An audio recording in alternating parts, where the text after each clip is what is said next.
Bismillahirrahmanirrahim.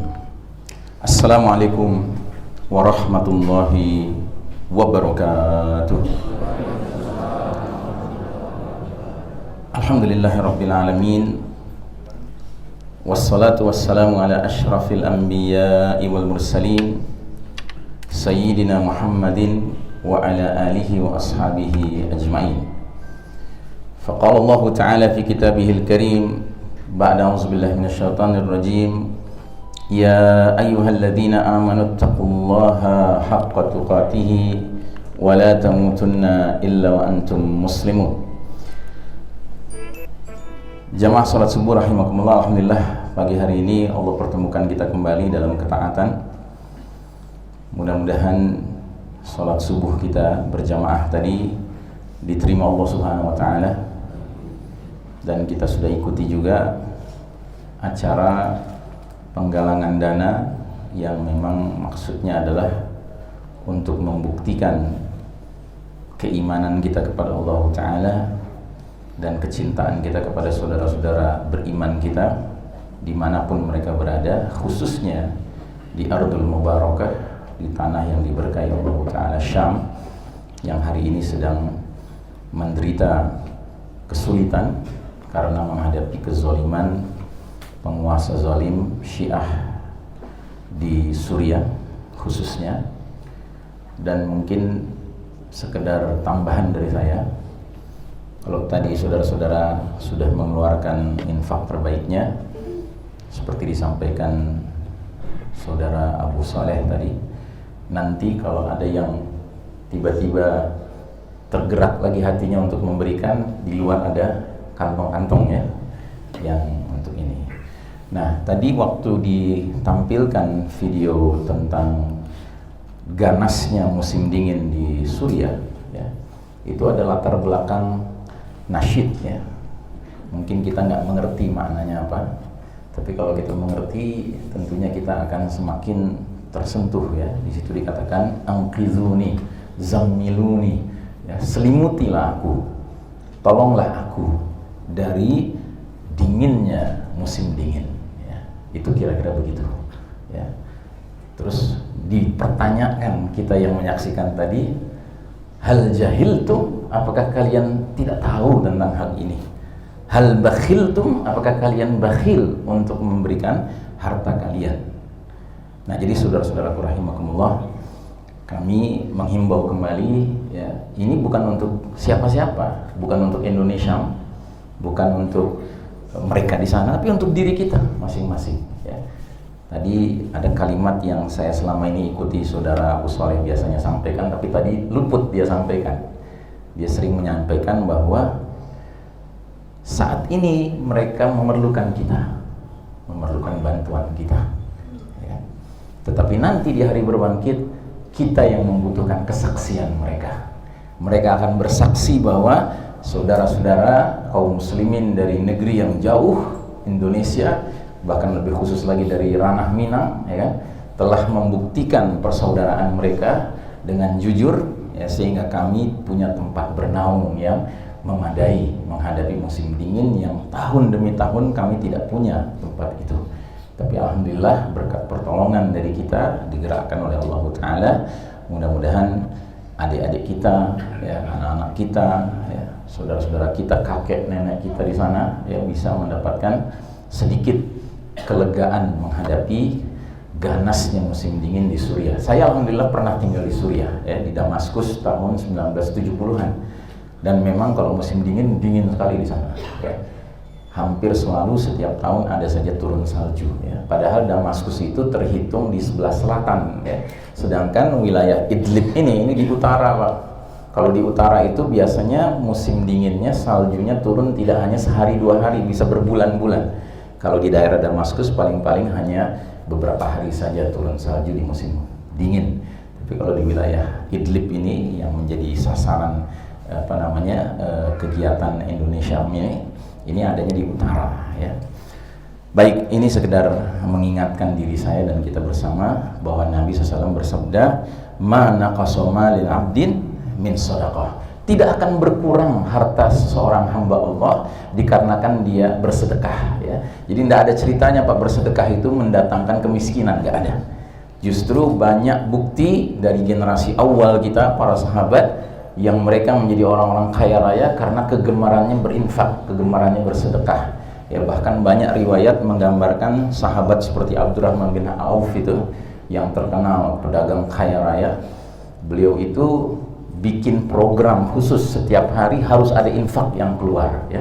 Dan dia berusaha menjadi orang yang paling cerdas dengan mencari orang yang paling membutuhkan infak pada hari itu, ya. Kita masih jauh dari itu, Pak. Kita masih harus menunggu ada yang menggugah kita, ada yang menggerakkan hati kita, baru kita tergerak, ya kan? Padahal semestinya kita sadar, sekalipun kita bukan orang kaya raya, tapi pasti ada orang lebih sulit hidupnya dari kita, dan mereka membutuhkan bantuan dari kita, ya. Kan ada istilah, kalau Anda merasa sudah kaya, lihatlah ke langit, masih ada yang lebih tinggi lagi. Kalau Anda merasa sudah sulit, lihatlah ke bawah, masih ada yang dipijak, masih ada yang lebih di bawah daripada kita. Baik, ini sekedar reminder, ya. Fa inna dzikra tanfa'ul mu'minin. Sesungguhnya reminder itu sangat bermanfaat bagi orang-orang beriman. Saudara sekalian rahimakumullah, kita masuk ke pembahasan pagi hari ini. Tema kita sudah diumumkan tadi, menjaga takwa di akhir zaman. Saya membahasakannya agak lebih panjang, ya, memelihara takwa di tengah fitnah akhir zaman. Berarti ada dua bahagian yang akan kita bicarakan. Ada bagian takwa dan ada bagian fitnah akhir zaman, ya. Dan kita akan mulai dengan bagian yang kedua terlebih dahulu.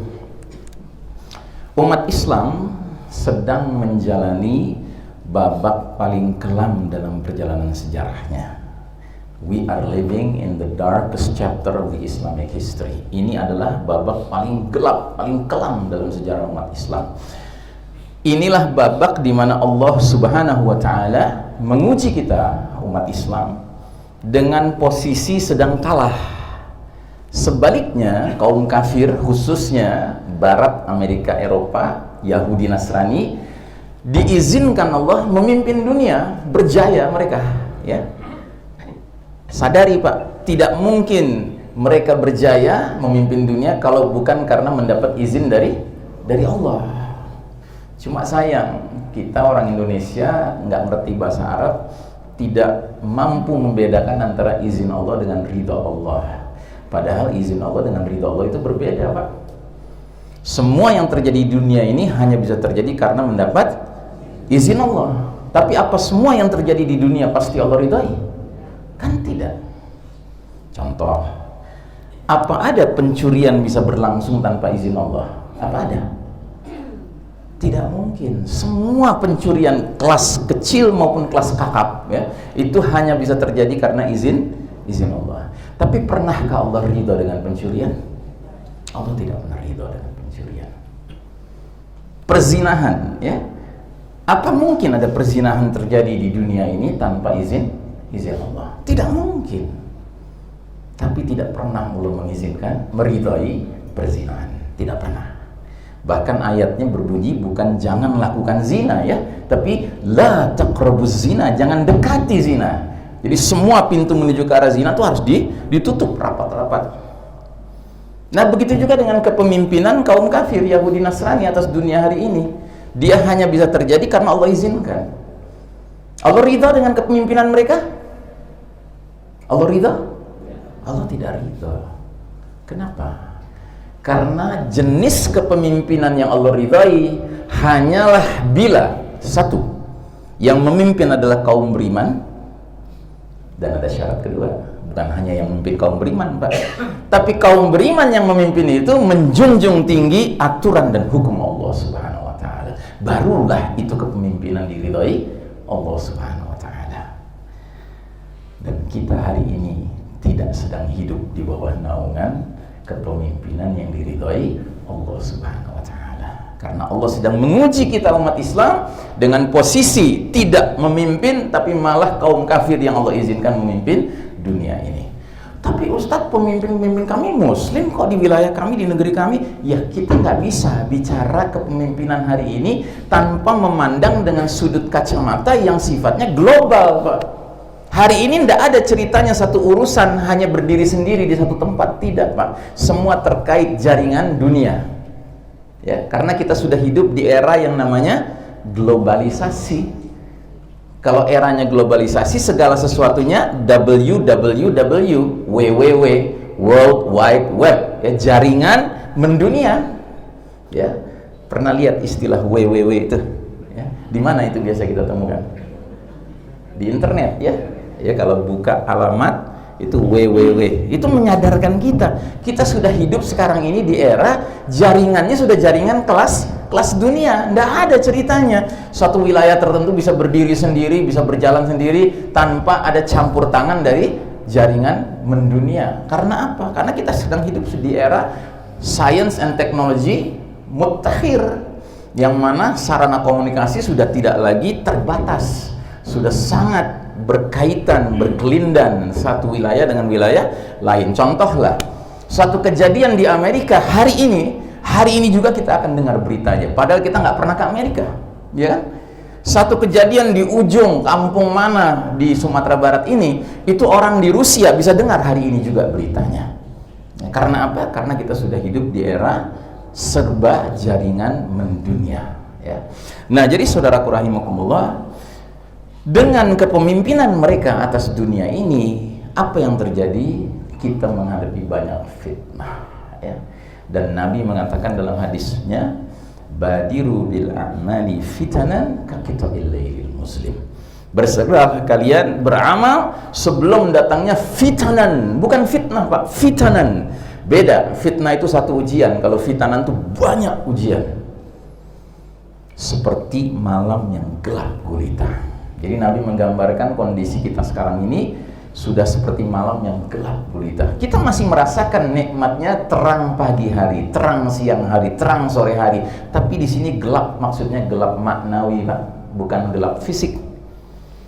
Apa maksudnya gelap maknawi? Maksudnya adalah kegelapan nilai-nilai menyelimuti kehidupan umat manusia hari ini.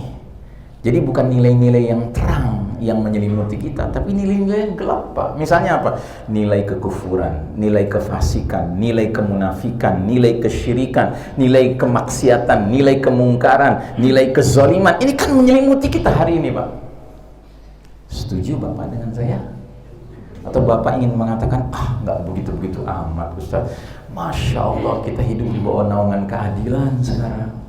Luar biasa kita merasakan orang di mana-mana taat kepada Allah Ta'ala.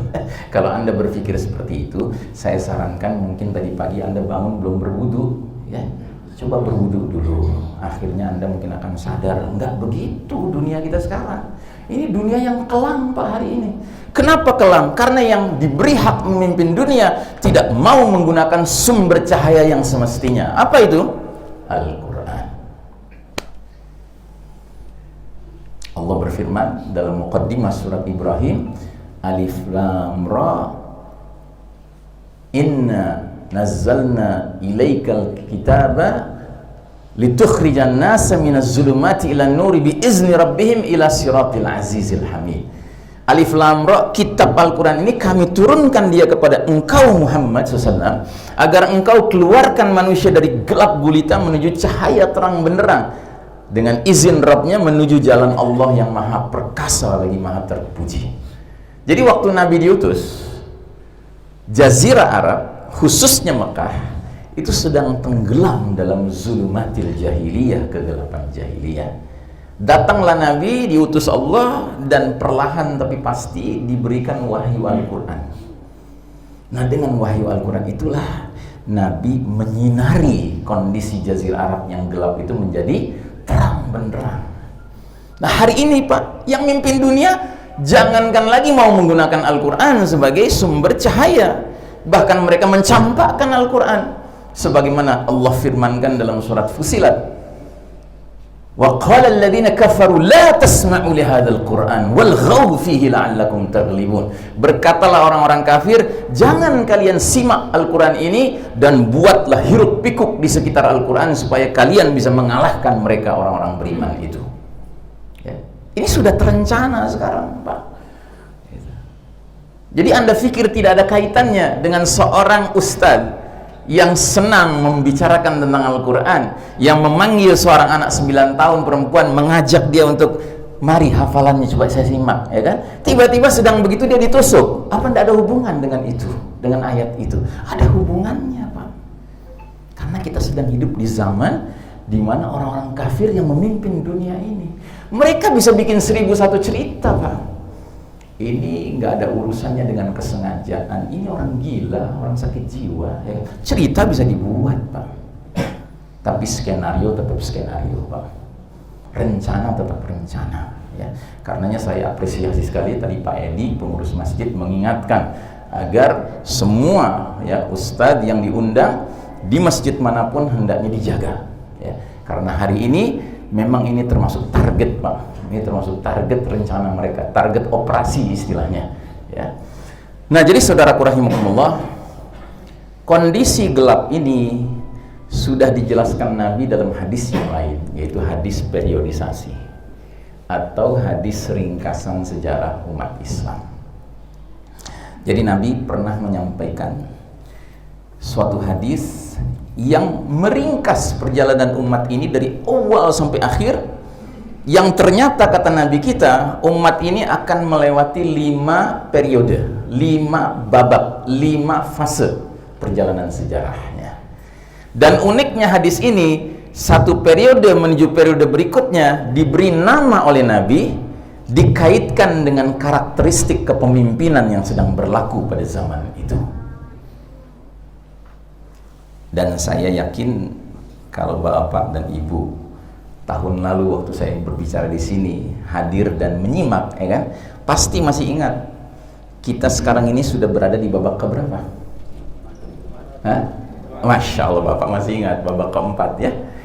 Bayangkan dari 5 babak perjalanan umat Islam, kita sudah di babak keempat. Ibarat menonton film di bioskop, kita tahu film itu 5 babak, begitu sampai karena macet jalanan terlambat sampai film sedang menayangkan babak keempat. Hitungannya kita hadir di awal film, di tengah film, menjelang akhir film. Menjelang akhir film, ya. Dan biasanya kalau filmnya film laga, Pak, 5 babak, babak keempat jagoannya sedang menang, sedang kalah. Sedang kalah-kalahnya. Bahkan biasanya sutradara membuat kesan cerita jagoannya akan mati ini. Dan kita yang nonton pun sudah dalam hati, wah mati, jagoan mati. Tiba-tiba menjelang berakhir film, masuk babak kelima, jagoannya menang. Ya, kita sedang senang melihat jagoannya menang, sedang sumringah, sedang tersenyum, ya. Tiba-tiba filmnya berakhir, nggak diceritakan panjang lebar jagoannya menikah, berkeluarga, punya anak, punya cucu, nggak diceritakan lagi. Ya. Nah, kira-kira begitu juga dengan perjalanan kita. Karena cerita kita ini yang buat bukan sembarang sutradara, ini Allah Ta'ala yang membuat cerita ini. Wal aqibatu lil muttaqin. Akibat terakhir dari perjalanan akan senantiasa berpihak pada orang-orang bertakwa. Bahwa sekarang kita sedang pahit di babak keempat ini, ya ini skenario Allah, ya, skenario Allah Ta'ala. Babak keempat namanya apa? Namanya babak mulkan jabriyatan. Jadi Nabi mengatakan di babak keempat umat ini akan merasakan kepemimpinan para penguasa yang memaksakan kehendak mereka, yang berarti mengabaikan kehendak Allah dan Rasulnya. Ya. Kalau kita sudah lihat hadis ini saja, Pak, kita jadi ngerti, oh ya pantas dunia menjadi seperti begini sekarang ini. Karena memang Nabi sudah katakan, kita harus melewati babak ini, babak pahit ini, Pak. Babak di mana umat Islam babak belur. Ya. Dan Masya Allah, kalau kita lihat 5 babak ini, ada garis merah, Pak, mengiringinya dari babak ke babak. Saya tegaskan, garis merah ini bukan garis kemiskinan, Pak. Ini adalah garis pembatas kapan umat Islam berjaya, berada di atas posisinya, dan kapan umat Islam sedang kalah, sedang runtuh, berada di bawah posisinya. Dan ini sunnatullah, ini hukum Allah. Allah sudah jelaskan dalam sebuah ayat surat Ali Imran 140, sebuah sunnatullah, hukum Allah di dunia fana ini namanya sunnatut tadawul, sunnah pergiliran. Bunyinya watilkal ayyamu nudawiluha bainan nas. Demikianlah hari demi hari, masa kemenangan dan kekalahan, kejayaan dan keruntuhan kami pergilirkan di antara manusia agar mereka bisa mengambil pelajaran. Jadi janganlah kita kaum mukminin ini karena sedemikian inginnya rahmat Allah terus berlebihan dalam berdoa sampai ke tingkat seperti mengatur Allah, ya Allah berikan kemenangan pada kami, gitu ya. Jangan, Pak. Kenapa? Karena jadwal kemenangan yang tahu siapa? Allah. Kalau jadwalnya lagi kalah, ya yang kita minta kesabaran, Pak. Itu yang kita minta, keistiqomahan itu yang kita minta. Karena kita tidak tahu sampai kapan kita harus mengalami kondisi sulit ini. Yang pasti kondisi ini adalah untuk menguji agar manusia bisa ya membuktikan siapa dirinya. Nah, sekarang kita kembali lagi ke gambar tadi, Pak. Kalau kita lihat 5 babak ini, garis di atas lebih banyak apa lebih sedikit daripada garis di bawah? Lebih banyak. Artinya apa? Perjalanan 5 babak ini lebih banyak umat diizinkan Allah berjaya memimpin umat manusia lainnya. Bahwasanya kita ditakdirkan Allah di babak keempat di mana kita di bawah garis merah, itu rezeki namanya. Kenapa saya bilang rezeki? Karena ada kaidah fikihnya, Pak. Al-ajru hasabil masyaqqah. Pahala yang akan diterima seseorang berbanding lurus dengan kesulitan yang dia hadapi. Bahwa kita sedang sulit sekarang, benar. Tapi kalau kita sabar menjalani kesulitan ini, Pak, pahala yang kita akan tuai nanti di hari berbangkit itu besar sekali. Makanya sampai ada hadis membedakan antara ahlul afiyah dengan ahlul bala. Ahlul afiyah itu orang-orang beriman yang waktu di dunia hidupnya senang, hidupnya menang, hidupnya punya banyak keluangan, ya, banyak kemudahan, ya. Sementara ahlul bala adalah orang-orang beriman yang waktu hidup di dunia banyak menghadapi bala, ujian, cobaan, kesulitan hidup, kesempitan hidup. Nanti di hari berbangkit ketika dikumpulkan semua orang beriman, semua beriman nih, Pak. Tiba-tiba ahlul bala diangkat posisinya sama Allah. Diangkat. Saking tingginya posisinya sehingga ahlul afiyah yang nggak diangkat menengadah melihat mereka. Dan setelah menengadah mereka merasa iri. Betapa mulianya ahlul bala itu. Sampai akhirnya mereka berkata, "Ya Allah, kalau aku tahu kemuliaan yang akan diterima ahlul bala, lebih baik aku dulu di dunia matinya itu dicincang-cincang sehingga tubuhku menjadi kecil-kecil dagingnya." Masya Allah Ta'ala, ya. Tapi kan kita nggak berpikir begitu, ya Pak, ya. Kita berpikirnya selalu ingin yang senang, yang tenang, yang menang, ya. Padahal kalau kita mau merenungi dalam-dalam, kesulitan yang Allah berikan justru adalah kesempatan untuk memperlihatkan di hadapan Allah as-sabru wal musabarah, sabar dan perlipat gandaan kesabaran itu yang akan mendatangkan buah pahala yang berlipat ganda. Nah, jadi saudaraku rahimakumullah, inilah babak di mana Allah Ta'ala mencabut kepemimpinan dunia dari tangan Islam dan umat Islam untuk kemudian Allah serahkan kepada pihak Barat, Amerika dan Eropa yang merupakan masyarakat kaum Yahudi dan Nasrani.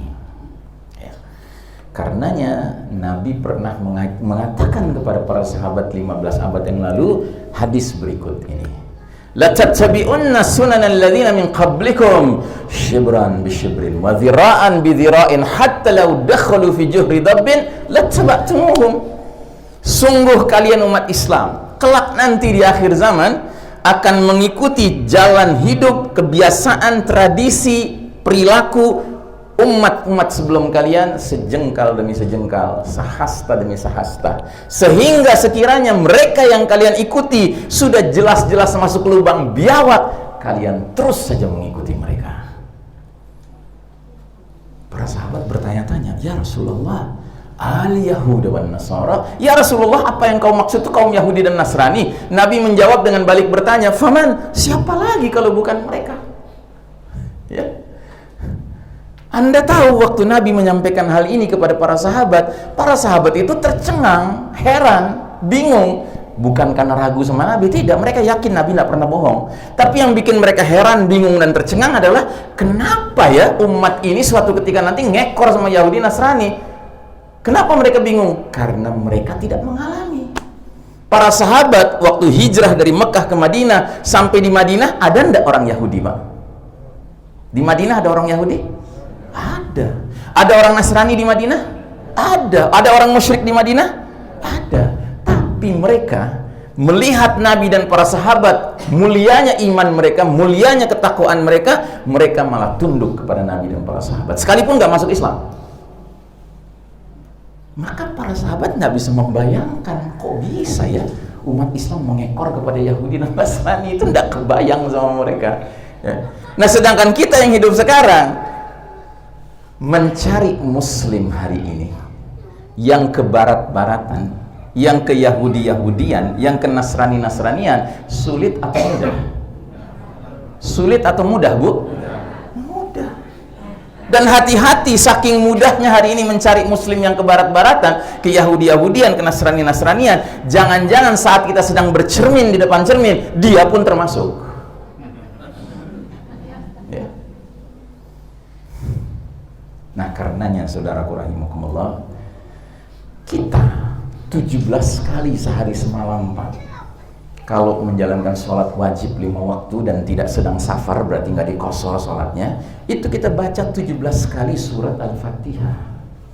Dan dalam surat Al-Fatihah ada doa cuma satu yang kita minta sama Allah, ihdinas siratal mustaqim, tunjuki kami jalan yang lurus. Jalannya mana itu? Siratal ladzina an'amta 'alaihim, jalannya orang-orang yang mendapat nikmat karena menempuhnya. Siapa mereka? An-nabiyyin, as-siddiqin, asy-syuhada, was-salihin. Jalannya para nabi, jalannya para orang-orang yang jujur, siddiqin, jalannya orang-orang yang rela mengerahkan jiwa raganya berperang di jalan Allah sampai menemui kematian karena dibunuh orang-orang kafir di jalan Allah, syahid. Dan jalannya orang-orang yang saleh. Itu kan yang kita minta. Tapi di samping itu kita sampai mengatakan, ya Allah, jangan ghairil maghdubi alaihim, jangan masukkan kami ke dalam jalannya orang-orang yang kau murkai, waladdallin, dan juga jangan jalan orang-orang yang kau sesatkan. Anda tahu ada sahabat mantan Nasrani sudah masuk Islam, dia bertanya, ya Rasulullah, man humul maghdubi alaihim, siapa itu yang dimurkai Allah dalam surat Al-Fatihah? Kata Nabi, al-Yahud, kaum Yahudi. Wa man humud dallun, dan siapa yang tersesat dalam surat Al-Fatihah? Kata Nabi, an-Nasara, kaum Nasrani. Coba bayangkan, Pak, 17 kali sehari semalam kita minta jangan sampai kita jadi kaya orang Yahudi, kaya orang Nasrani, tapi justru Allah sedang izinkan Yahudi Nasrani mimpin dunia hari ini. Maka menjadi wajar tidak, menjadi jelas tidak, kenapa kok banyak kaum muslimin hari ini menjadi ke Yahudi-Yahudian, ke Nasrani-Nasranian? Wajar tidak? Wajar tapi tidak benar, ya. Sekalipun itu wajar bisa dimengerti, tapi tetap kita tidak boleh membenarkan. Itulah kekeliruan, itulah kesesatan. Bayangkan dalam sholatnya minta jangan jadi seperti Yahudi Nasrani, tapi di luar sholat kelakuannya Yahudi kali, Nasrani kali, Barat kali, dan bangga pula, Pak. Coba bayangkan, udah masuk lubang biawak ini Barat nih, Yahudi Nasrani. Misalnya contoh lubang biawak apa? LGBT, kan lubang biawak itu, Pak. Udah disaksikan sama umat Islam, mereka masuk lubang biawak menjadi LGBT, masih saja ikut umat Islam menjadi LGBT. Bangga pula, berkelakuan pula, laki-lakinya macam perempuan. Nauzubillahi min dzalik. Pernah beredar video, Pak, di YouTube. Kejadiannya di Barat, di Amerika. Di sebuah minimarket ada seorang, kita nggak tahu nyebutnya apa ya. Kalau di Barat disebutnya transgender. Tahu transgender? Transgender itu laki-laki yang migrasi kelamin menjadi perempuan, atau perempuan yang migrasi kelamin menjadi laki-laki. Ingat ya, migrasinya migrasi kelamin, Pak, bukan migrasi apa namanya jaringan telepon, tidak. Migrasi dari Indosat ke Telkomsel, bukan. Ini migrasi kelamin, Pak. Jadi suatu ketika di minimarket ada seorang laki-laki yang sudah transgender, badannya tegak, Pak, tapi rambutnya panjang, terus berpenampilan kayak perempuan. Dia tetap laki-laki kan? Terus ketika dia mau bayar di kasir, ya, dia tanya, how much, ya, berapa seluruhnya? Dijawab sama si kasirnya, ya. Misalnya nih, saya nggak ingat angkanya berapa, tapi misalnya dia jawab $25 Pak, dia jawab gitu, $25 Pak gitu kan. Sir katanya, Pak katanya, saya ini perempuan katanya gitu. Oh sorry sir, maaf Pak lagi keluar dari mulutnya. Nggak bisa dia pungkiri Pak, dia melihatnya laki-laki. Akhirnya ribut Pak. Ini kan lubang biawak Pak. Tapi ditiru sama sebagian umat Islam hari ini.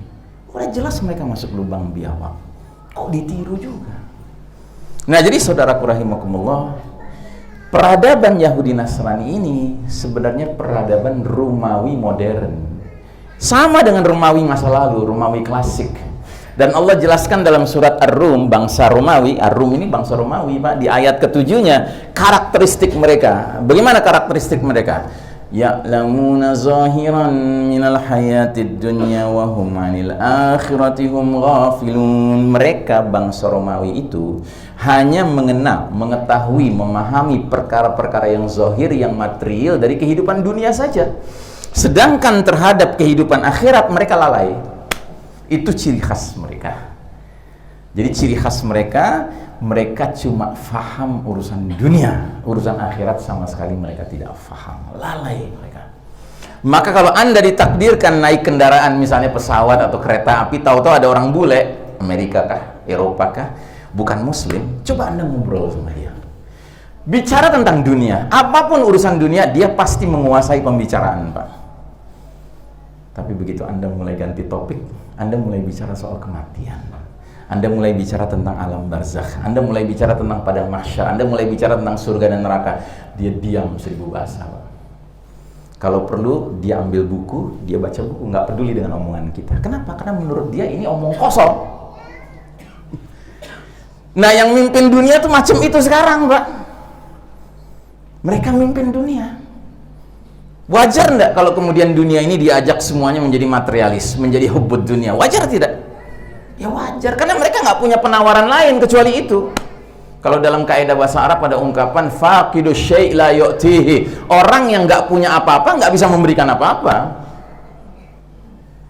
Kalau orang nggak punya keimanan pada akhirat, bagaimana dia akan bagi keimanan pada akhirat kepada orang lain? Kan tidak mungkin. Akibatnya apa? Akibatnya umat manusia tidak lagi hidup dalam sistem iman tauhid yang lurus dan berkah, melainkan hidup dalam sistem kafir syirik yang sesat dan merusak. Maksudnya, setelah 1342 tahun Hijriah umat Islam berjaya memimpin dunia di babak pertama, kedua, dan ketiga, kita itu memperkenalkan sistem iman tauhid kepada dunia ini Pak, kepada umat manusia. Sehingga terasa hidup itu penuh kelurusan dan penuh keberkahan. Tapi begitu kita masuk babak keempat, Allah cabut kepemimpinan dunia dari tangan umat Islam, Allah serahkan kepada kaum kafir. Baru juga 100 tahun, 1342, kita sekarang 1442, baru 100 tahun kan? Mereka memimpin dunia ini tentu tidak meneruskan sistem iman tauhid Pak. Kenapa? Karena mereka beriman tidak, mereka bertauhid tidak. Berarti yang mereka perkenalkan sistem apa? Sistem kafir syirik. Tidak bisa tidak, otomatis. Faqidu syai' la yu'tihi. Orang yang nggak punya apa-apa nggak bisa memberikan apa-apa. Orang nggak punya iman, nggak punya tauhid, mana bisa meneruskan sistem iman tauhid kan dalam kehidupan ini.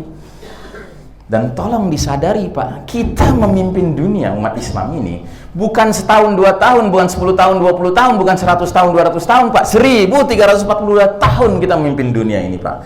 Karenanya jangan sekali-kali kita biarkan mental kita ini mental pengekor, jangan. Jadilah mental pemimpin. Kuntum khaira ummatin ukhrijat linnas, kata Allah. Kalian umat Islam ini umat terbaik yang Allah hadirkan ke seluruh umat manusia, tapi penuhi ciri-cirinya. Apa itu ciri-cirinya? 1. Ta'muruna bil ma'ruf. Kalian selalu memerintahkan yang ma'ruf. 2. Wa tanhauna 'anil munkar. Kalian selalu mencegah dari yang mungkar. Dan yang ketiga, wa tu'minuna billah. Dan kalian senantiasa beriman kepada Allah Ta'ala. Kalau 3 ciri ini kita miliki Pak, sekalipun kita tidak sedang memimpin dunia, niscaya Allah akan nilai kita sebagai min khairi ummah, dari umat yang terbaik di tengah-tengah umat manusia. Yahudi Nasrani memimpin dunia memerintahkan yang ma'ruf tidak? Mereka memerintahkan yang ma'ruf tidak Pak? Tidak mungkin, mereka nggak kenal yang ma'ruf. Mereka mencegah dari yang mungkar tidak?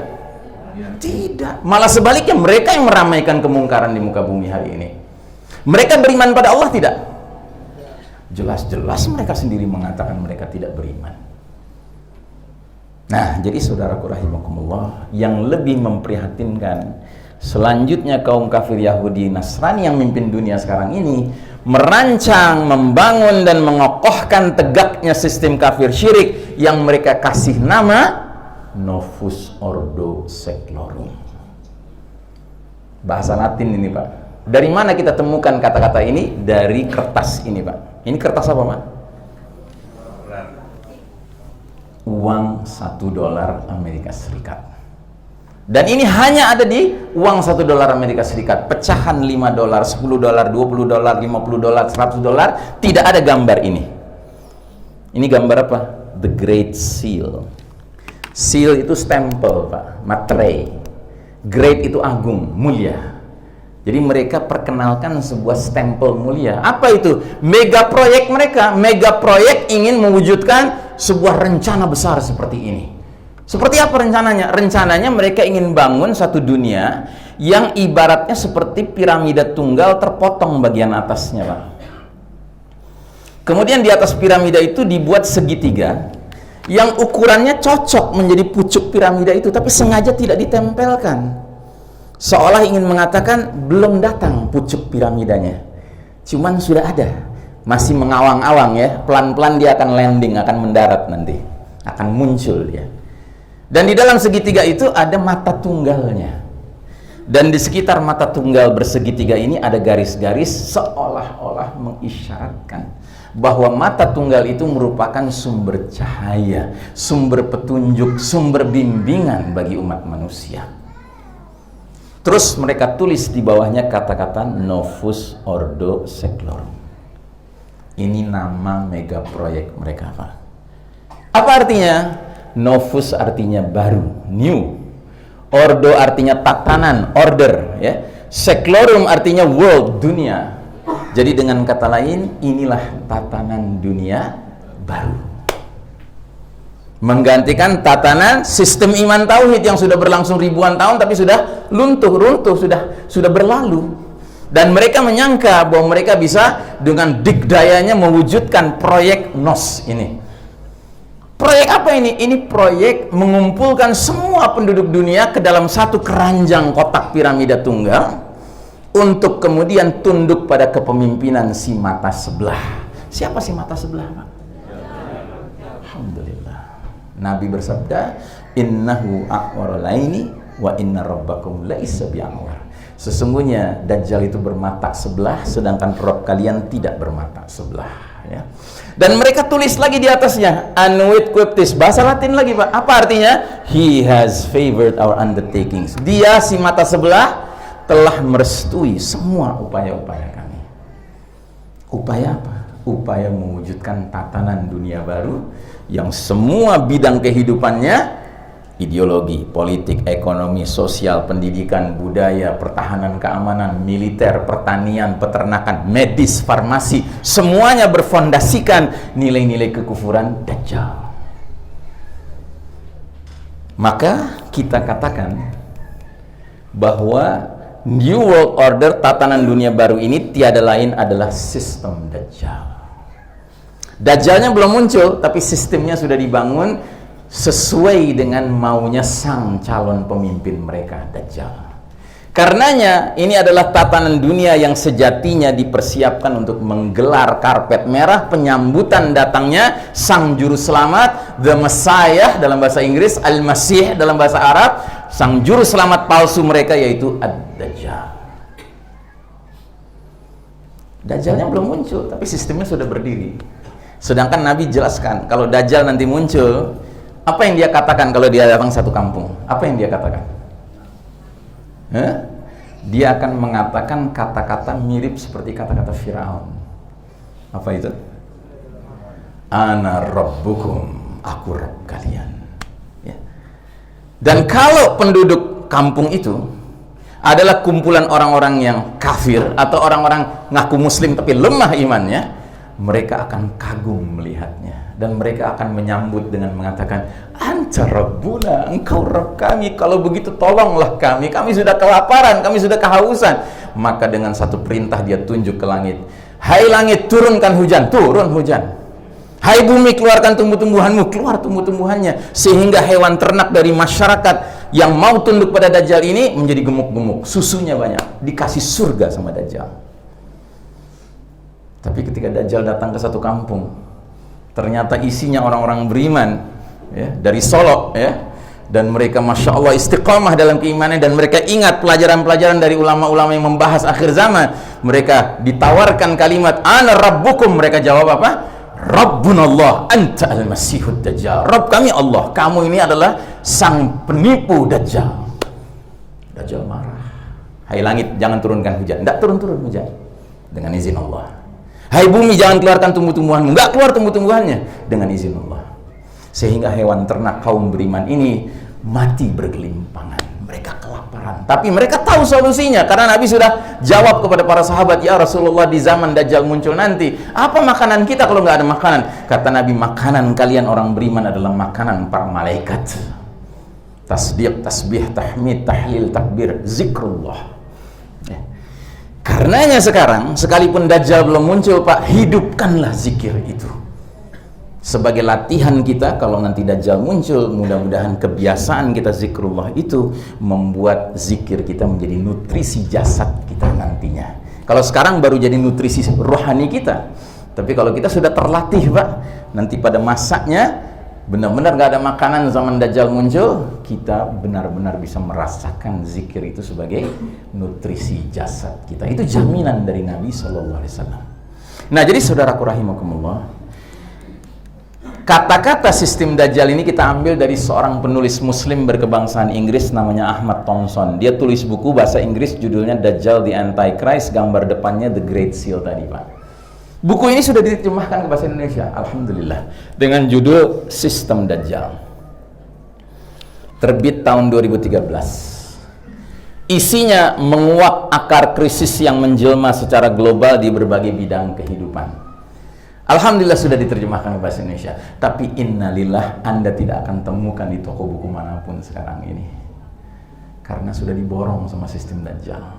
Karena sistem Dajjal tidak mau umat manusia faham tentang sistem Dajjal. Ngerti, Pak? Ya.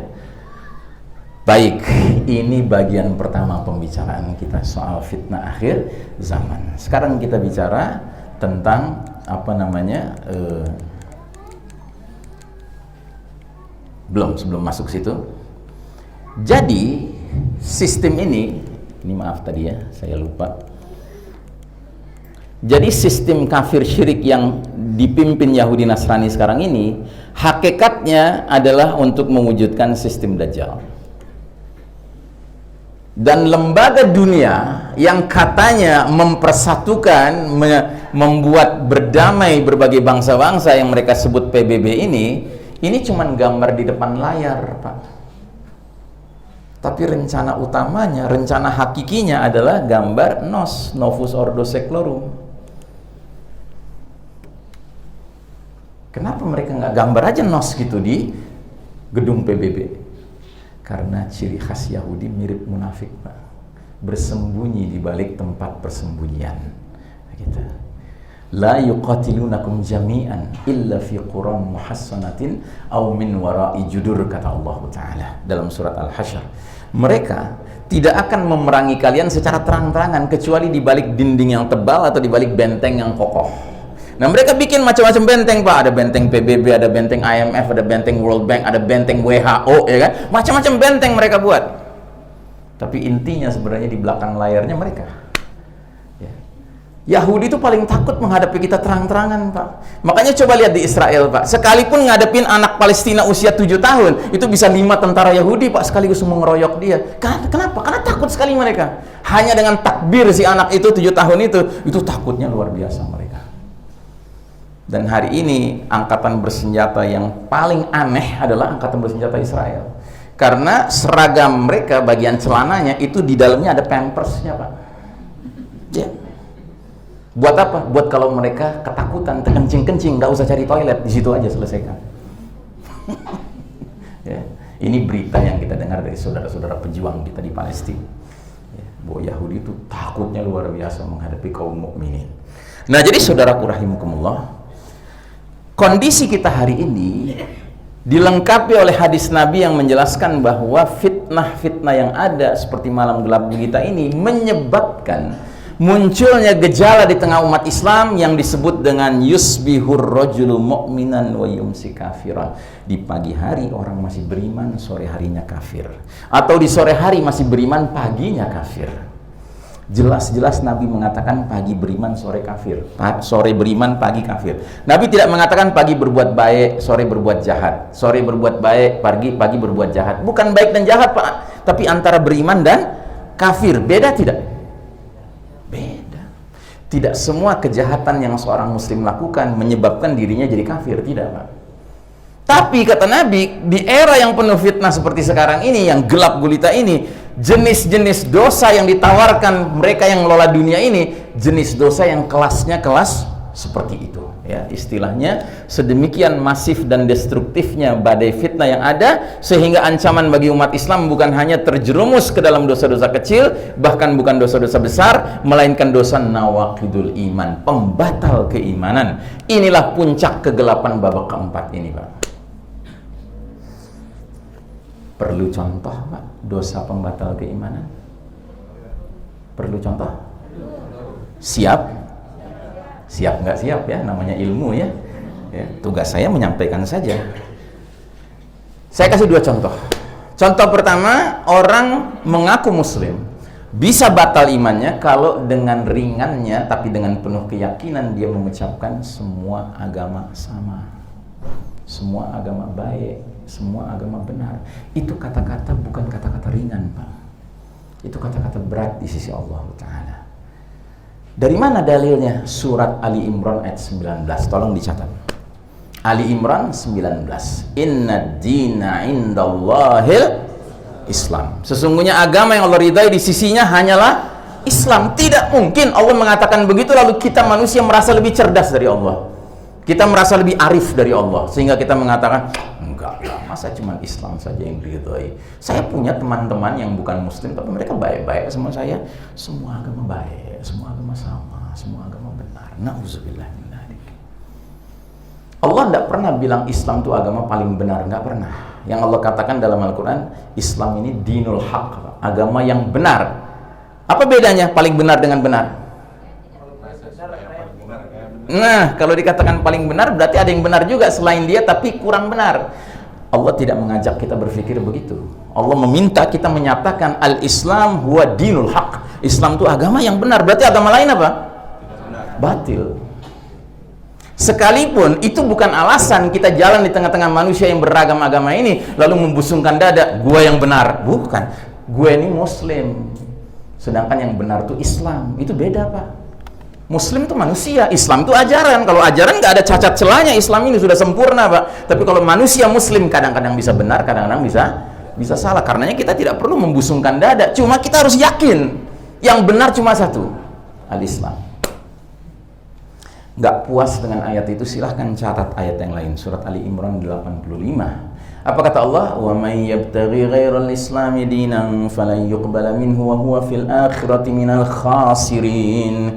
Barang siapa mencari selain Islam sebagai agama, sekali-kali nggak akan diterima darinya dan di akhirat akan tergolong orang-orang yang merugi.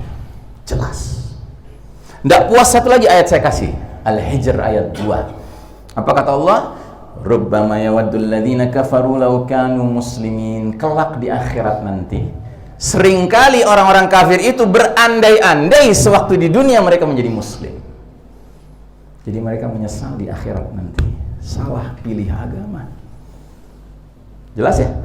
Nah, jadi ini satu ajaran yang sedang disebarluaskan di seluruh dunia oleh Yahudi Nasrani, namanya ajaran pluralisme.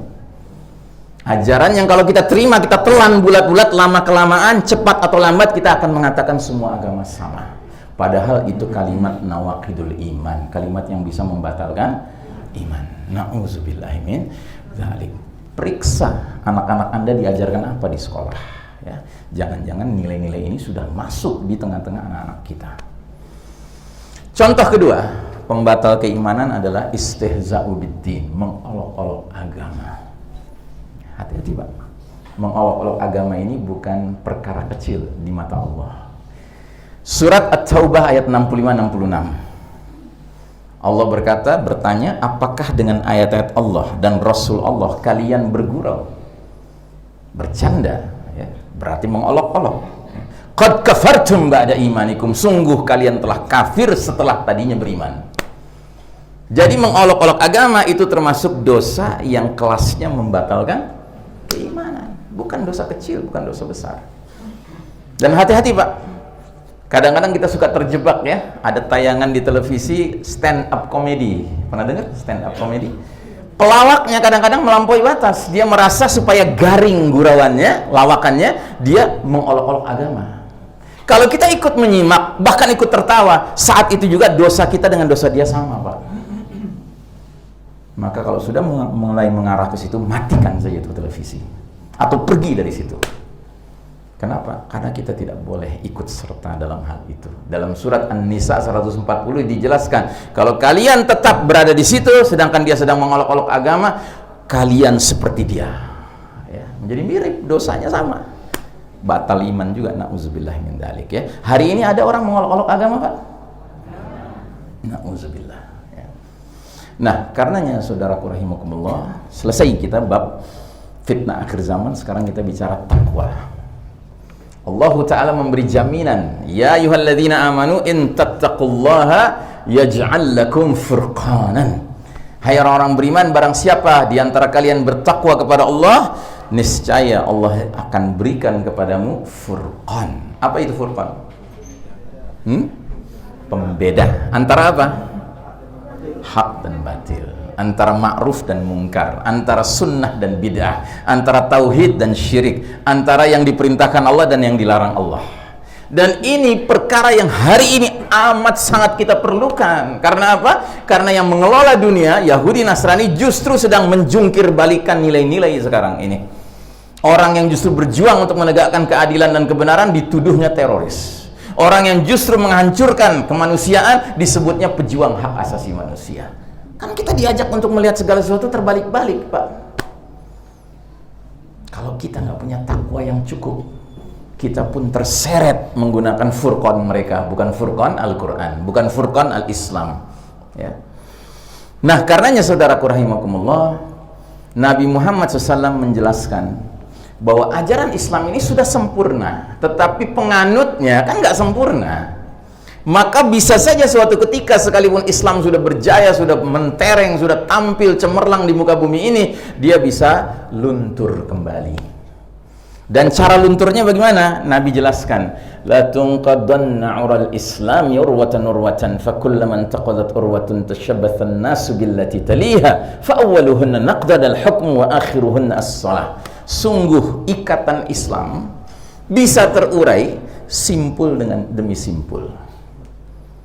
Jika satu simpul terurai, manusia bergelayutan pada simpul berikutnya, terurai lagi bergelayutan pada simpul berikutnya. Yang paling awal terurai simpul urusan hukum, yang paling akhir terurai simpul urusan salat. Nah, semenjak runtuhnya sistem iman tauhid, kondisi umat Islam semakin melemah. Karena rumah besar tempat bernaung dan berlindungnya sudah runtuh. Ya. Akibatnya komitmen terhadap dinullah Islam semakin luntur. Bukan saja hukum Islam sebagai simpul yang paling awal sudah copot, sudah ditinggalkan, sudah ditanggalkan ya. Coba lihat, semenjak runtuhnya Kesultanan Utsmani Turki, kekhalifahan terakhir umat Islam, maka negeri-negeri kaum muslimin mencanangkan bahwasanya hukum yang berlaku di negerinya bukan hukum Islam lagi, hukum sekuler. Bahkan tidak jarang ada negeri-negeri muslim yang menggunakan hukum dari mantan menjajahnya. Kan aneh sekali. Misalnya negeri muslim dijajah Inggris, berhasil tuh muslimin di negeri itu mengusir penjajah-penjajah Inggris bule kafir itu keluar dari negerinya. Tapi herannya setelah itu hukum Inggris dipakai di negeri itu. Ada negeri lagi dijajah Belanda, tahu negeri itu, tahu ya? Itu. Berhasil para mujahid di negeri itu mengusir penjajah-penjajah Belanda bule kafir itu dengan kalimat yang jelas, Allahu Akbar, bukan dengan kalimat merdeka, bukan, Allahu Akbar. Setelah terusir, hukum Belandanya diawetkan di situ. Apa nggak bodoh itu? Ya. Padahal sebelum Belanda datang di negeri ini, negeri yang tadinya dijajah Belanda itu, saya pakai kata negeri ini lagi ya kan, di negeri tersebut ya kan, itu yang berlaku apa? Yang berlaku hukum Islam, karena yang banyak tuh kesultanan Islam di situ. Kenapa nggak kembali ke asalnya? Karena dahsyatnya penetrasi penguasa dunia Yahudi Nasrani itu. Itu awal, Pak. Mereka nggak puas hanya hukum Islam yang ditinggalkan. Akhirnya mereka tanam lagi pengaruhnya di bidang politik. Maka muncullah politisi-politisi Muslim, Pak. Cuman kelakuan berpolitiknya nggak kita kenal. Kita belajar berpolitiknya Abu Bakar, Umar, Utsman, Ali. Kok nggak ada yang seperti itu? Walaupun ngakunya seperti itu. Oh, ini kelasnya kelas Umar bin Khattab ya. Padahal penipu besar, pembohong besar. Mau disama-samakan dengan Umar pula, ya kan? Kita kan baca sejarah dan kita bisa berkaca dari sejarah. Jadi simpul politik lepas, simpul ekonomi ya, bahkan di negeri-negeri Muslim diperkenalkan, diundang ekonomi ribawi. Makanya terjeratlah oleh hutang yang nggak ada habis-habisnya. Simpul apa lagi? Simpul pendidikan. Ya, orang tidak bangga lagi dengan pendidikan Islam, bangga dengan pendidikan sekuler. Maka makin banyak orang tua hari ini nggak punya cita-cita anaknya menjadi ulama besar, menjadi sinar di tengah masyarakat yang sedang gelap gulita ini. Tapi lebih bangga kalau anaknya jadi tukang insinyur atau tukang dokter istilahnya. Ya. Di bidang apa lagi? Di bidang medis. Dulu yang namanya para tabib itu sangat paham dengan tibun nabawi, pengobatan cara Nabi. Yang fondasi dasarnya apa? Bahwa mereka sebagai tabib tidak bisa menyembuhkan pasien. Mereka cuma mengupayakan, sedangkan mereka kalau melihat pasiennya sembuh, mereka yakin wa idza maridtu fahuwa yashfin. Apabila aku sakit, Allah lah yang menyembuhkan. Jadi tidak ada tabib yang sombong ketika itu. Dan tidak ada pasien yang bergantung sepenuhnya kepada tabib, tapi bergantungnya kepada Allah. Tapi hari ini, coba lihat medis modern Pak hari ini. Dokter itu kadangkala acting as God, ya kan? Berperilaku seolah-olah Tuhan. Bahkan sampai berani menentukan, Bapak tinggal 3 bulan lagi hidupnya di dunia. Nauzubillah. Siapa yang mengajarkan ini? Kalau bukan sistem dari orang-orang kafir ini. Makanya hari ini mereka merasa berhak betul untuk menentukan segala-galanya dalam urusan kesehatan kita. Padahal rumus-rumusnya dalam ajaran Islam sudah jelas, Pak. Makanya saya setuju sekali dengan apa yang dikatakan Pak Pengurus Pak Edi tadi, ya, bahwa kita berhusnuzon kepada Allah, saudara-saudara kita yang datang ke masjid ini orang-orang sehat. Ya, kalaupun ada yang sakit, ya kan, ya itu takdir Allah. Kita nggak menuduh siapapun dan tidak boleh kita menuduh siapapun. Karena sakit tidak sakitnya seseorang, siapa yang menentukan? Allah yang menentukan. Sembuh tidak sembuhnya orang, siapa yang menentukan? Allah Ta'ala. Ditelusuri siapa ini penyebabnya dari sini. Enak aja, dari mana kita bisa menentukan itu? Islam tidak mengajarkan seperti itu. Karenanya dalam sejarah Islam tidak pernah ada kasus taun yang menyebabkan masjid di lockdown, tidak pernah. Betul, catatan sejarah membuktikan bahwa ketika taun terjadi di satu wilayah kaum muslimin, orang yang sholat berjamaah di masjid menjadi sepi, menjadi sedikit, bukan karena di lockdown, tapi karena yang sehat tinggal segitu. Kalau sekarang yang sehat dengan yang sakit lebih banyak mana? Lebih banyak yang sehat. Kok harus dihalangi kita beribadah kepada Allah Ta'ala? Padahal kita yakin justru itu jalannya untuk kita bisa selamat, terlindungi dari berbagai mudarat. Ngeri, Pak. Nah, ini satu persatu sudah rontok ini, Pak. Bidang hukum, bidang politik, bidang ekonomi, bidang budaya, budaya. Kita dulu budaya kita, Pak, hiburan-hiburan kita, semuanya yang kita nikmati membuat kita zikrullah, mengingat Allah. Tapi hiburan dunia modern sekarang ini menyebabkan seorang anak muda, orang tua pun, kakek-kakek pun menjadi apa? Fiktor, pikiran kotor. Nggak ingat Allah lagi. Ini semua sudah terjadi, Pak. Tapi yang paling memprihatinkan, sekarang di depan mata kepala kita, bidang simpul yang paling akhir sedang diacak-acak sama mereka. Simpul apa itu? Simpul sholat. Padahal kita sudah belajar sejak dulu kaedah fikih tentang urusan ibadah ini. Apa bunyinya? Al-aslu fil ibadati al-hadar. Hukum asal semua peribadatan dalam Islam itu haram, Pak. Nggak boleh dikarang-karang, nggak boleh dibikin, nggak boleh dibuka pintu kreativitas. Karena dalam Islam untuk menjalankan ibadah mahdhah, ibadah seremonial ritual, tinggal copy paste saja dari Nabi. Karena sudah sempurna. Makanya Nabi mengatakan, "Shallu kama ra'aitumuni usolli." Salatlah kalian sebagaimana kalian lihat aku salat. Jangan sekali-kali coba merasa, subuh nggak puas, aku cuma 2 rakaat, aku tambah jadi 4 rakaat saja. Nggak ada cerita itu. Ya. Nabi begitu mengajarkan, begitu kita ikuti. Ya. Dan itu berlaku, mau Nabi itu sholatnya sendirian kah, mau beramai-ramai kah, mau berjamaah kah. Ya, kalau berjamaah berarti ikutilah Nabi dan para sahabat berjamaahnya seperti apa. Jangan dibikin-bikin berjamaah model baru.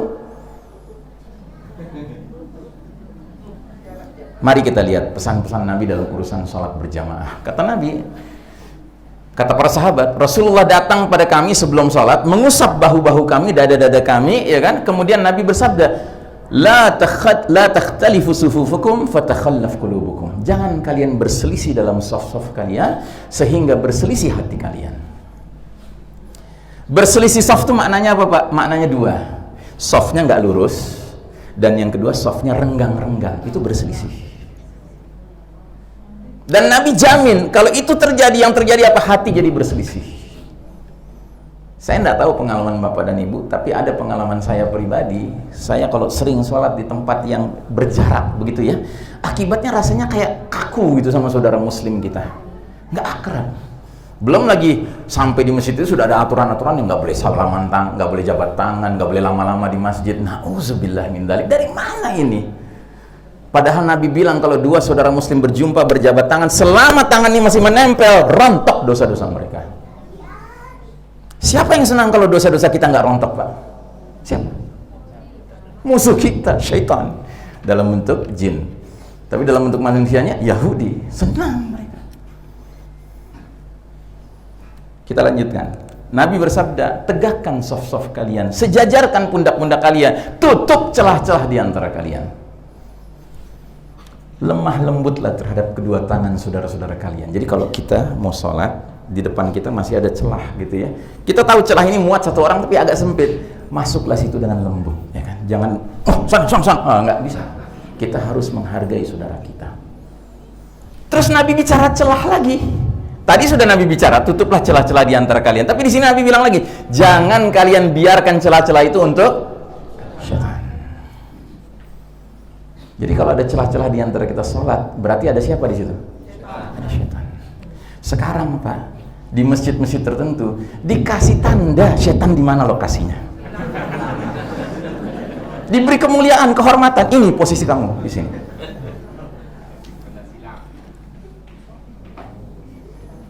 Nabi pernah mimpin sholat, ada sahabat 2 berjarak sedikit saja, renggang sedikit saja. Selesai sholat Nabi bilang, aku tadi lihat ada setan berupa anak domba menyelip di antara kalian.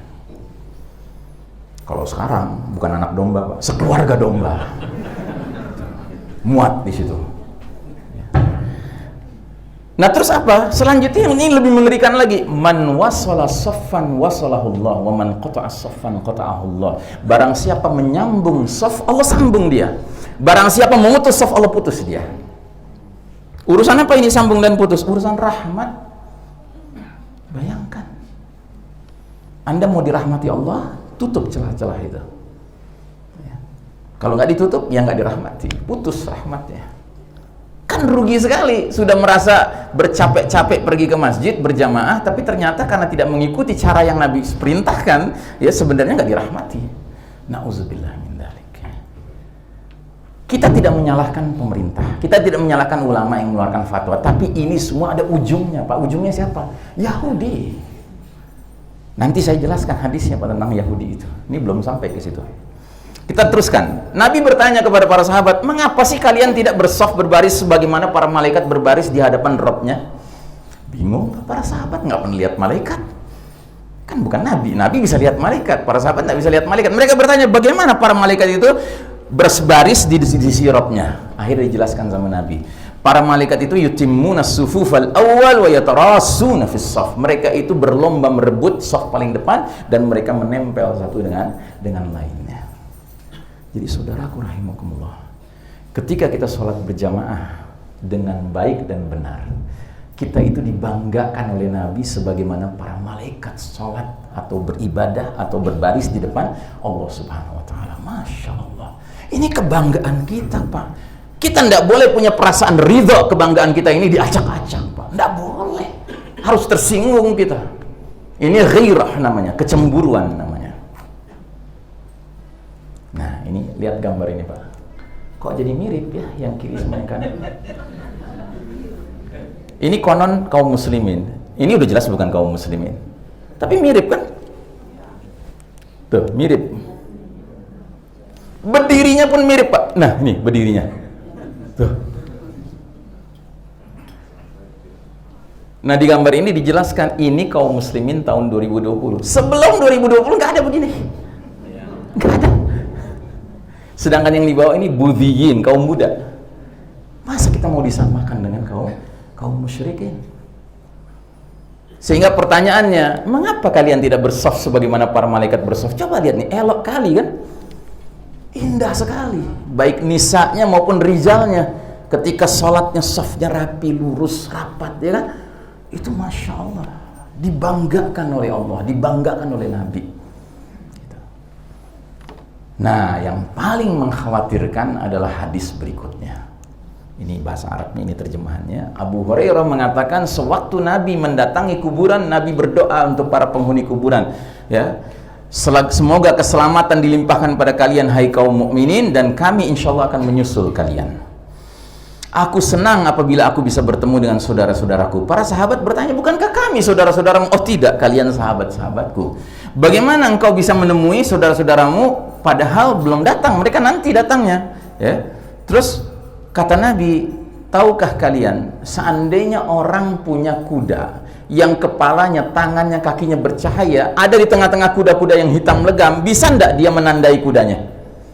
Ya bisalah, kata para sahabat. Tentu wahai Rasulullah. Nah, kata Nabi, nanti di hari berbangkit, umatku akan datang dengan wajah, kaki, dan tangan yang bercahaya bekas wudhu, dan aku akan menunggu menyambut mereka di telaga. Jadi Nabi punya telaga di padang mahsyar, isinya air jernih, Pak, air murni, yang setiap muslim lewat situ dikasih sama Nabi air minum segelas, ya, itu mengakibatkan dia hilang dahaganya selama di padang mahsyar. Tapi kata Nabi, ketahuilah ada beberapa orang dihalang-halangi mendatangi telagaku, sebagaimana unta hilang dihalang-halangi. Aku berseru kepada mereka, kemari, kemari, karena Nabi lihat wajahnya bercahaya, tangannya bercahaya, kakinya bercahaya, tanda bekas wudhu, bahkan bekas salat. Dipanggil sama Nabi, kemari, kemari, dihalau, tidak boleh mendekat. Akhirnya menghalau malaikat itu menjelaskan, sesungguhnya mereka sudah mengganti ajaranmu setelahmu. Akhirnya yang tadinya Nabi panggil, Nabi rubah. Nabi jadi mengatakan, sohkan, sohkan, menjauhlah kalian, menjauhlah kalian. Tidak mau Nabi dekat-dekat dengan mereka. Jadi ini bukan urusan simple, Pak, bukan urusan sederhana. Ini urusan serius, Pak. Merubah ajaran Nabi Muhammad SAW. Nah, dari sisi lain, Allah menjelaskan dalam Al-Quran siapa musuh sebenarnya kaum beriman dari kalangan manusia. Kata Allah, sungguh kamu Muhammad akan menemukan orang-orang yang paling keras permusuhannya kepada kaum beriman adalah satu, orang-orang Yahudi, dua, orang-orang musyrik. Sedangkan dalam hadis Nabi menjelaskan, sesungguhnya kaum Yahudi sudah bosan dengan agama mereka, dan mereka adalah kaum yang bersifat hasad, dan mereka hasad kepada kita kaum muslimin terutama dalam 3 urusan.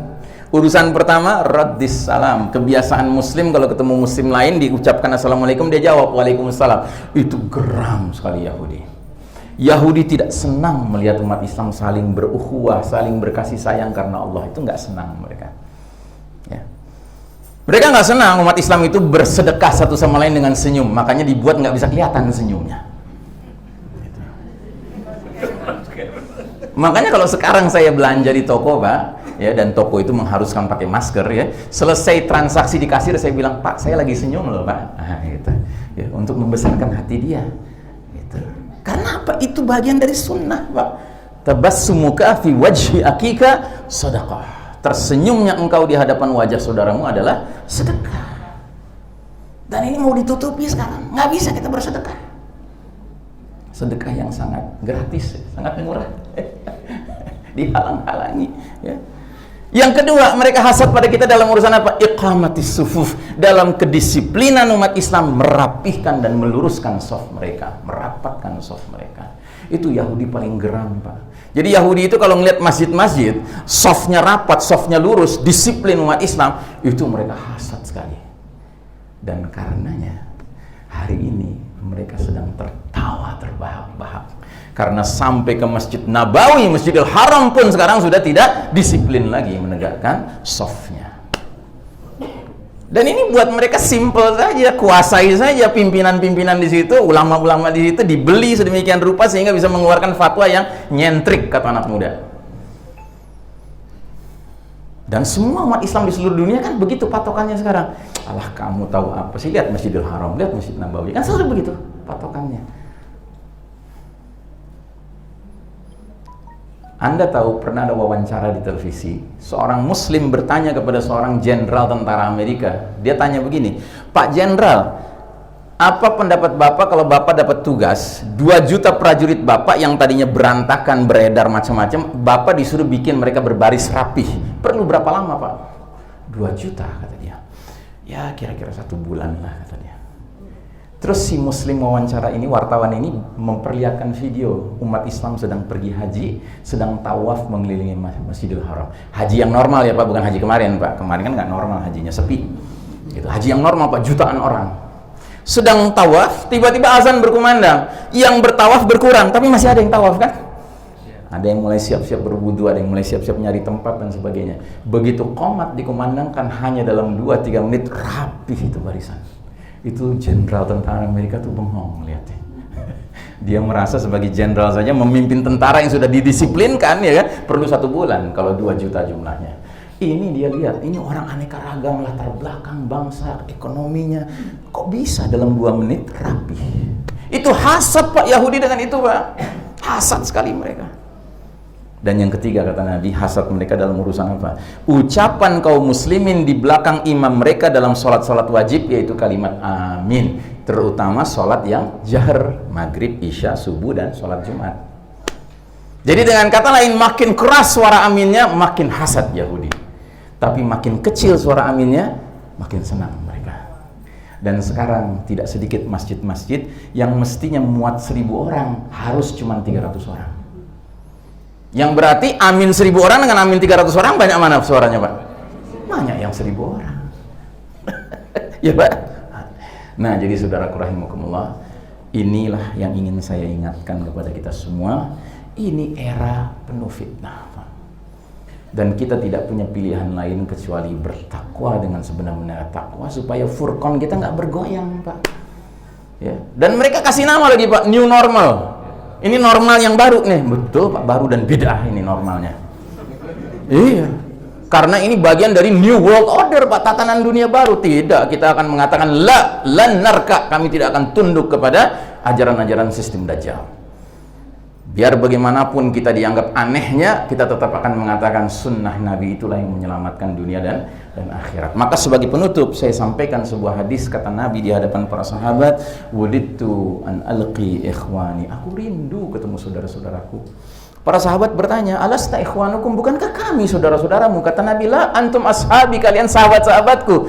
Saudara-saudaraku, kata Nabi, mereka yang datang di belakang hari nanti tidak berjumpa denganku, tapi mereka taat dan cinta kepadaku sebagaimana kalian taat dan cinta kepadaku.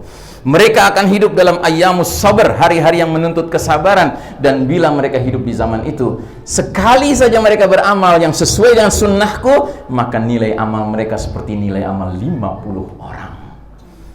Sahabat bertanya, 50 orang dari kalangan mereka apa dari kalangan kami? Bahkan dari kalangan kalian. Masya Allah ta'ala.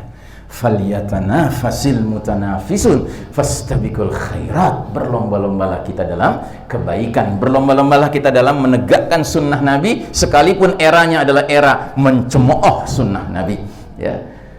Mudah-mudahan apa yang saya sampaikan pagi hari ini menjadi ilmu bermanfaat dunia akhirat buat kita bersama, dan mudah-mudahan kita termasuk hamba-hamba Allah yang bisa tetap istiqamah sekalipun hidup kita berat di zaman penuh fitnah ini. Dan sebelum saya tutup, saya menganjurkan kepada Bapak dan Ibu yang ingin mendalami ilmu akhir zaman, ada beberapa buku yang saya rekomendasikan. Di antaranya buku ini sangat bagus sekali, Ensiklopedia Akhir Zaman karya seorang ulama Palestina, Muhammad Ahmad Al-Mubayyad. Ada buku Negeri-Negeri Akhir Zaman, ada buku 400 Hadis Akhir Zaman, ada buku Misteri Dajjal Akhir Zaman, dan ada buku Kita Berada di Akhir Zaman. Ya, mudah-mudahan kalau Bapak dan Ibu tertarik dan ingin mendalami ilmu akhir zaman, ini bisa membantu membuka wawasan keilmuan tentang ilmu akhir zaman yang sangat penting ini, Pak. Ya. Dan untuk itu saya akhiri, wassallallahu ala nabiyyina Muhammadin wa ala alihi wa sahbihi wasallim tasliman, walhamdulillahi rabbil alamin, uhibbukum fillah, wassalamu alaikum warahmatullahi wabarakatuh.